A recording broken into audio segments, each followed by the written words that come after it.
Idealna priložnost. Tule imamo dve Škodi, obe z enakim 1,6 litrskim turbodizelskim motorjem s 85 kW, se pravi 115 konji. Ja, ampak eni računajo, da je tudi 116 to. Ja, ampak 115 je bolj okroglo. Kaj je okroglega pred 5? Pa se ni pomembno, to ni bistvo prispevka. No? Naju zanima, kakšna je razlika v uporabi, če je avto takšna skala z nižjo streho in klasično kombi limuzinsko obliko, ali pa takle modern križanec kamik, ki je malo bolj oddaljen od tal in se zato tudi težje upira zraku. Ja, tako saj mi mislimo, kaj pa če ni res? Ja, pa tale ima tudi menjalnik DSG, ali misliš, da bo tudi zaradi tega kakšna razlika? Novi menjalniki so že tako dobri, da ponovadi pride do iste porabe ali pa celo manjše. Ok, ti imaš skalo? Zakaj? Ja, ker ti je všeč ta črna eleganca. Akcija!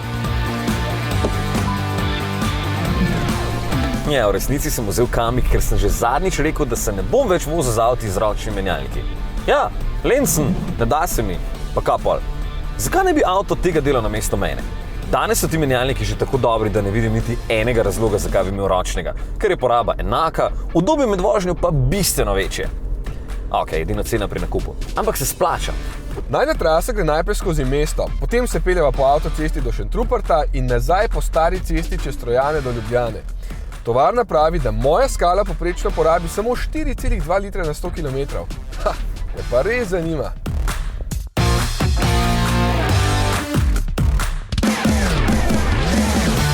Ok, mesto so dala čez, prebijava se počasi proti obvoznici, pol pa na avtocesto, pa na Štajersko. To bo letelo. Koliko imaš trenutno porabo? Jaz imam 5,3. Jaz imam 4,4. Ja, zelo, kaj te že kaj roka boli? Ker? Možeš predstavljati. Mislim, kjer je fore. Zdaj imam naštiman tempomat na 130 km/h in piše, da poprečno kurs slabih 5 litrov na 100 km. Najprej dolg klanc, potem omejitev 100 čez tunele, klanec dol, tako da bo kar dobro poprečje. Obe Škodi imate tudi ohranjene voznega pasu, če boste premalo pozorni na cesto. Dobro deluje, se lepo čuti, kako sam popravlja volan. Ne mi span za volanom. Koliko imaš porabo? Jaz imam 4,6. Pri meni pa 4,1, boljši sem.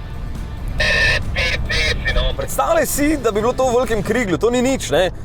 To je ful malo, a bi hotel biti tako malo merico? Bodva resna, Ica, v prometu sva.